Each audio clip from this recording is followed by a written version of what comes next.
Welcome to the Weekday Report for Monday, January 27th. I'm Liz Snyder. Here's a brief look at the news. The new week is off to a frigid start in Kenosha.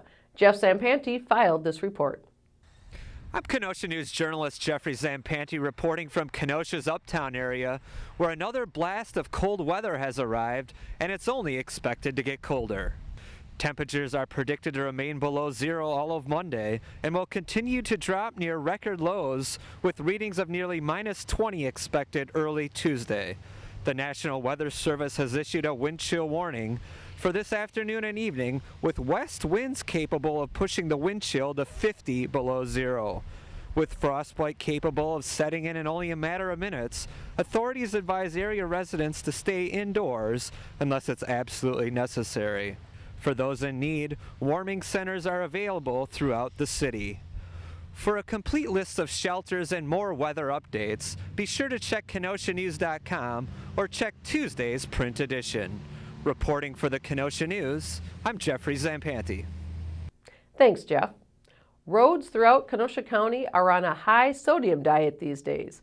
Kenosha County Highway Director Gary Sipsma said the county has used roughly 8,500 tons of salt between November 1st and late last week. That's 1,000 tons more than the average for an entire winter season. More salt also means more overtime. Sipsma said his crews had worked 3,824 extra hours this season as of late last week. That compares with 684 overtime hours a year ago. State Representative Mandela Barnes urged people on Saturday to keep alive both the dream of Dr. Martin Luther King Jr. and the legacy of Nelson Mandela.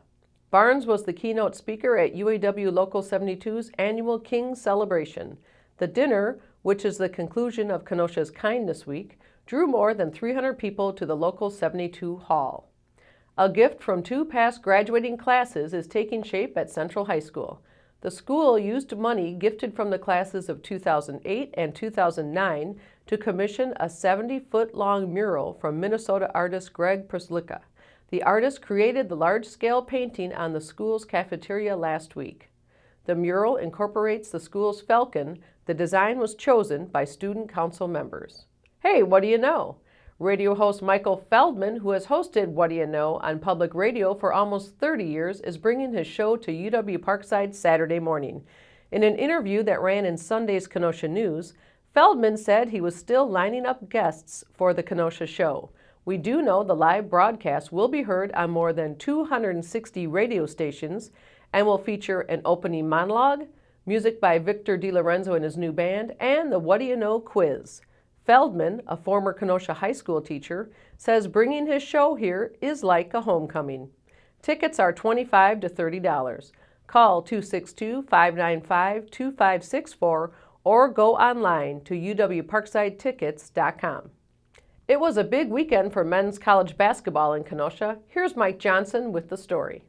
The UW Parkside men's basketball team capped off an incredible week Saturday, beating its third consecutive ranked opponent with an 82-71 win over Southern Indiana in front of 1,650 fans at the DeSimone Gymnasium. Jimmy Gavin led the Rangers with 22 points, while Ziggy Rialka scored 20. Mike Johnson, Kenosha News. Carthage also knocked off a tough opponent on Saturday. The Redmen beat fourth-ranked Illinois Wesleyan 80-73 at Tarbell Arena. Malcolm Kelly led Carthage with 25 points. What's trending today? Does an extreme cold snap send you to your thermostat, either to turn things up to stay warm or to dial the temperature down to save money? Tell us on our Facebook page. Up next is Dave Marin with the Athletic Republic Athlete of the Week. What a week!